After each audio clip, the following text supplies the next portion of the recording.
taking life into our own hands and designing change, leading change, and experiencing change in a way where we feel in control.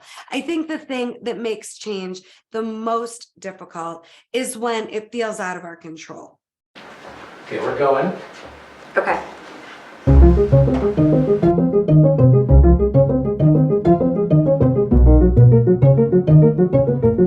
3, 2, 1, we're going. At some point or another, we've all wanted our lives to change, and we've all desired change on some level. And then how do you overcome the fear of change while you're desiring change, especially at the beginning of a brand new year? That's what we're talking about today on the Healing is Possible experience. I'm your host, Rebeccah Silence, emotional healing and relationship coach. And on this show, I help you master your emotions and get fully alive. I think that's our number one most important job, is to be fully who we are and fully alive, especially in the face of impending change, change that we didn't expect or see coming, or even just the changes that we desire. So today I'm going to give you 4 steps to get beyond any fears around change, to overcome that fear of change. And do please stick around to the end of the episode, where I'm going to share a mantra that recenters me and re-energizes me anytime change is feeling daunting, scary, or difficult, or sometimes even threatening. Okay, so let's dive right in. So again, whether you've wanted to change careers, whether you've wanted a change around health, whether you're in a change when it comes to relationship or wanting a change in your relationship status, whatever that looks like for you now, whatever change is upon you, knocking at your door, or that maybe you're actually even recovering from a change that happened that you didn't want, because that can happen too. I've had so many clients over the years that didn't see it coming, that a partner was going to ask for a divorce, or that they were getting fired, or that they made an investment that they thought was a sure thing that didn't work out. And now they went from feeling financially secure to really having no money in the bank account. Whatever it is, change, as cliche as this is going to sound, it's inevitable. And then how do we navigate change in such a way where we're not afraid of it, and where we're actually taking life into our own hands and designing change, leading change, and experiencing change in a way where we feel in control? I think the thing that makes change the most difficult is when it feels out of our control. I was just watching a movie. I'm trying to think of the name of it. Oh, it was Ever After Happy. There's that series of Ever After Happy, it's not Happily Ever After, but there's this series on Netflix. There's 3 different movies now. And this couple was talking about, could they have a baby or not? And the partner that was male did not want children. The woman did, found out she couldn't have children, shared it with him. And he said, well, now I feel like something's been taken away from me. Now I don't feel like I even get a chance to choose. I now maybe want kids, now that I know that you can't have kids. And it was such a human moment captured on this movie. And this is so common, that maybe we didn't want something, but now life has thrown a curveball. And now that it isn't feeling in our power and control, we feel like change has now become a threat. And the point of today's episode is to take you on a journey of hope and healing that allows this idea of change that is inevitable. And we know that that's not new information, but we want to get to this place where change no longer feels like a threat by the end of today's episode. So let's dive in to our 4 steps. So number 1, let's just talk about why we fear change and normalize that. All right. Let's look at the truth and understand why we fear change at all, because that alone will give you a sense of agency again and power and control in your particular situation. So why do we fear change? So I already mentioned we fear change when change feels threatening. Now, why is change threatening? It's threatening to our survival personality. That's the only reason it feels like a threat. Our survival personality, otherwise known as ego in many personal growth conversations, our survival personality is trying to make sure that we don't get hurt. Our survival personality is wanting us protected and wanting us surviving our way through life, not thriving and being fully alive as the truth of who we are. So our survival personality, it's the personality we created unconsciously to survive our childhood. And then we can very easily mistakenly think that that's who we are, and it's not. It's who we became. So if you're an adult that is not feeling good about who you are, is not feeling good about life the way it's going, is not trusting change, chances are your survival personality is trying to protect you and keep you safe and small and comfortable and thinking this is you, instead of going and taking a time out in the corner and letting who you choose to be now be the one leading your life. The adult you are now, empowered, is actually who we want leading your life, especially when it comes to change. But your survival personality is going to try to trick you into thinking you can't want more.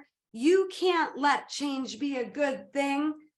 How many of us experienced heartbreak growing up around changes? Maybe a parent lost a job, maybe a parent died, maybe someone in the family, was an addict and things were very unpredictable. Maybe we had narcissists around us, or people teaching us that codependence is love and you have to give you up in the name of love, or you don't care enough about the people that you claim to love. Whatever it is that was going on in childhood, changes and life being unpredictable often had our survival personality feeling unsafe and threatened. And that's why we fear change.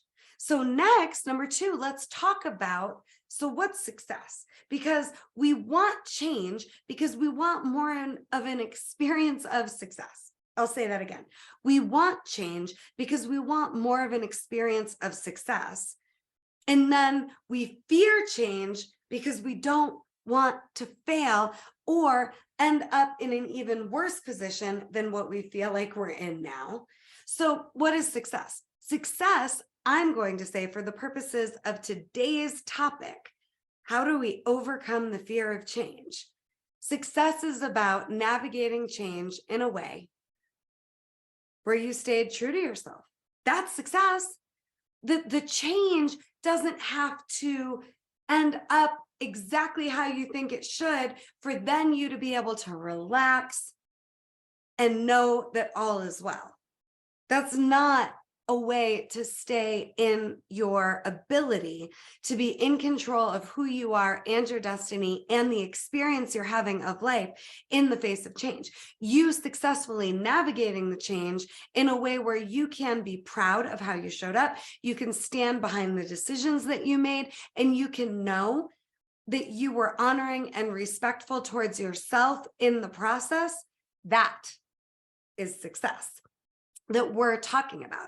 Because, just like every day turns into night, every season, the weather changes, every quarter, we become a new version of ourselves. We can't escape change, but we can make a decision and a commitment to navigate it successfully, meaning we did our best and we let our best be enough. So success in the name of change is about you successfully leading and navigating the change without going into fear or overwhelm or panic. And it's you being your best and making the best of the situation in front of you, and then letting yourself be proud of how you show up. Okay. Next, number 3.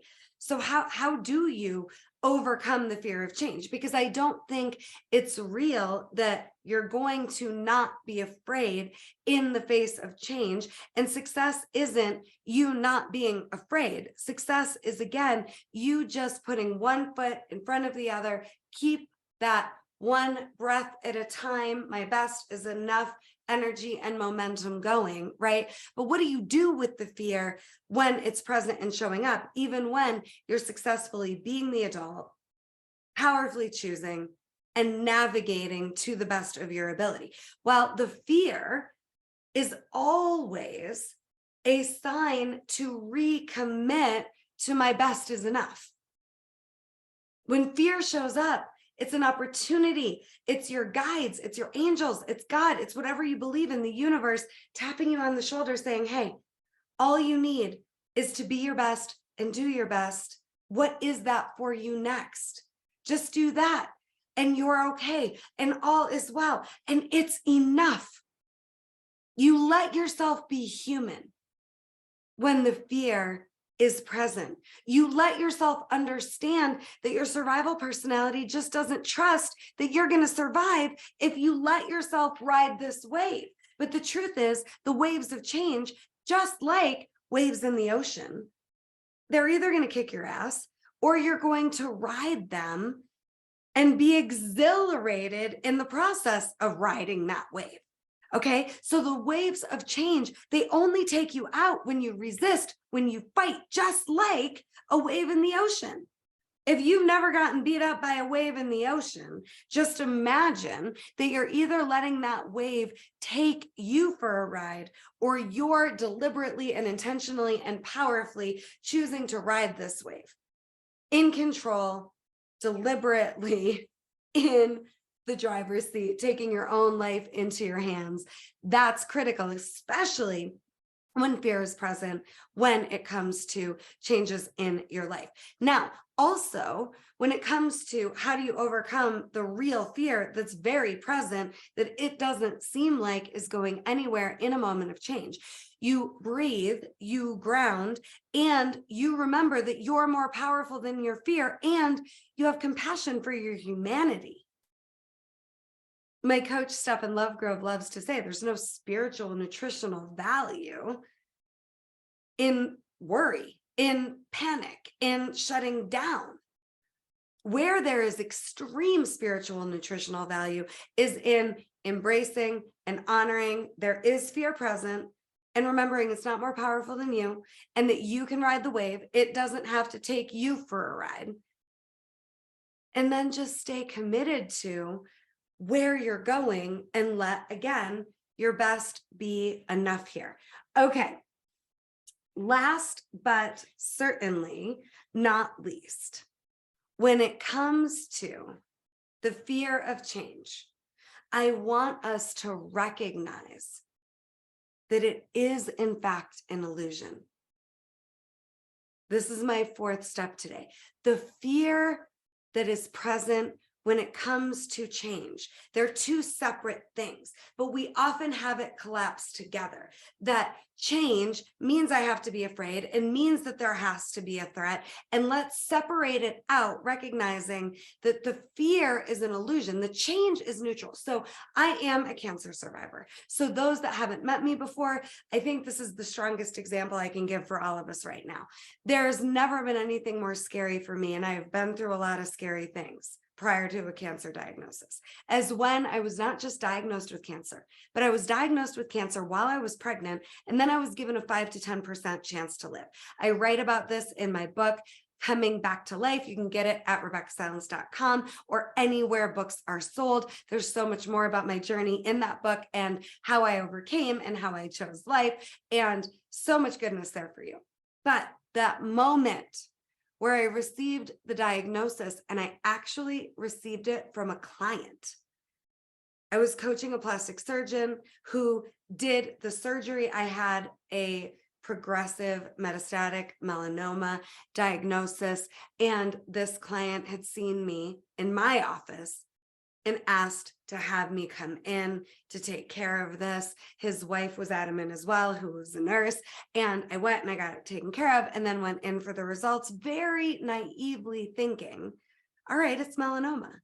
So if it is malignant, they just cut it out and I go on with my life, right? No, it was very advanced.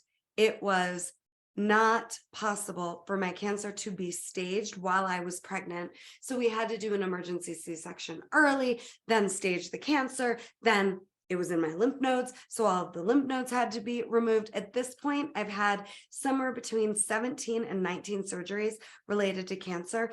I beat that 5 to 10% statistical odd that I was given. I had to master my emotions to be emotionally well and fully and unshakably whole as the best of me in this scenario. And man, was it scary. But the change, it was a diagnosis. That diagnosis was neutral.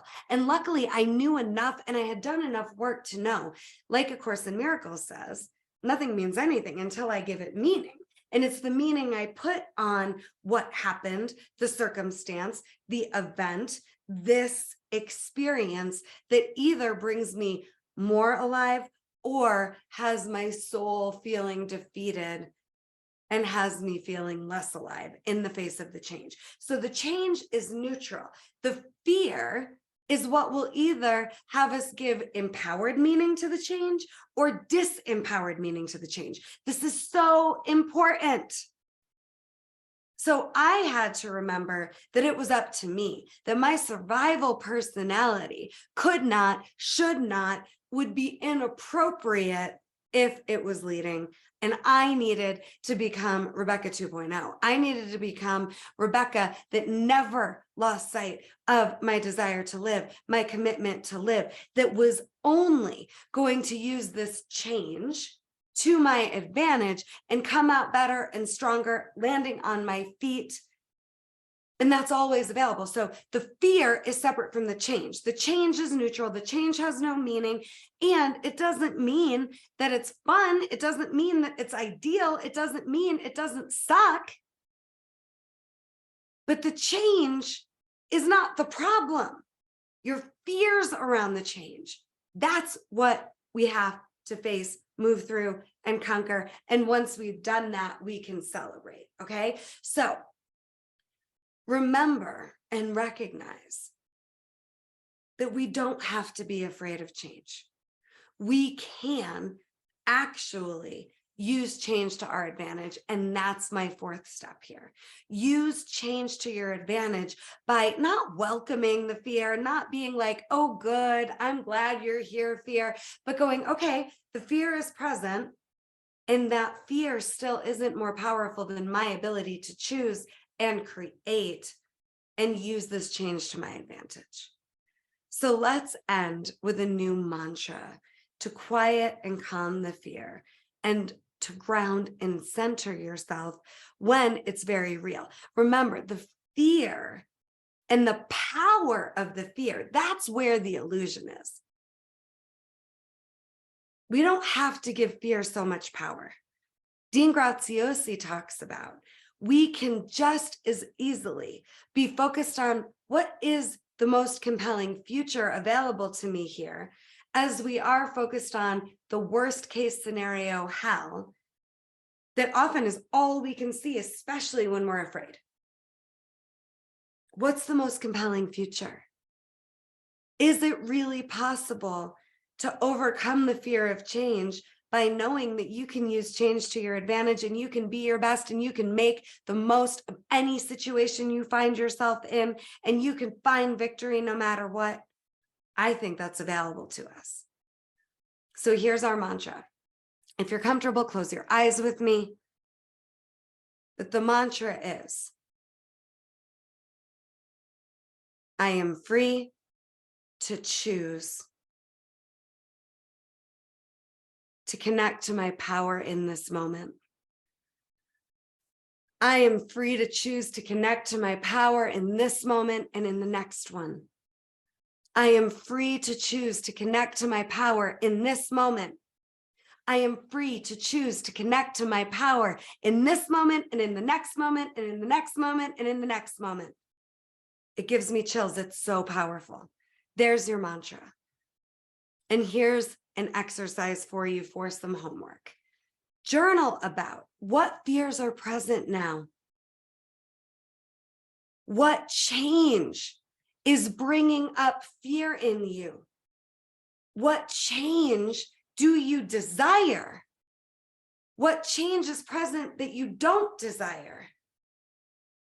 And even with that change that's present that you don't desire, what change can you use to your advantage, even in this situation? And who will you be that makes the best of this scenario? My team in the comments will write all these questions out for you for your homework. But your only job is to remember how powerful you are, and there's no change more powerful than you. Thank you so much for joining me today. Thank you so much for already healing just by being here and for valuing healing. Healing means it doesn't hurt anymore. When something hurts, the answer is healing. And it's always available to you. And change can actually help us heal and be more alive and be more of who we truly are. And fear, that's just our humanity. And our survival personality doesn't have to win. In moments where we're afraid of change, we get to win. And let's decide that, and let's remember that. Thank you for joining us today for the Healing is Possible experience, where every week we take you on a journey of hope and healing, reminding you of the truth of who you are, helping you master those emotions so you can be fully alive. If you've enjoyed this, please share with friends and family members that you think would benefit from today's message. And be sure to subscribe to our YouTube channel so that you don't ever miss an episode or 1 ounce of the healing goodness that we deliver here every single week. Thank you for my team for bringing this show to you. And visit us again at RebeccahSilence.com if you want access to the free Trigger Trauma Release Masterclass for a next step. Love you so much. Healing is possible. It's not promised, but it's possible. And when you no longer feel change, fear change, it's possible even faster. Love you so much. Thank you for taking the time to join us today, and see you very soon. Healing is possible, family. I'm Rebeccah Silence, signing off, sending you so much love into your week.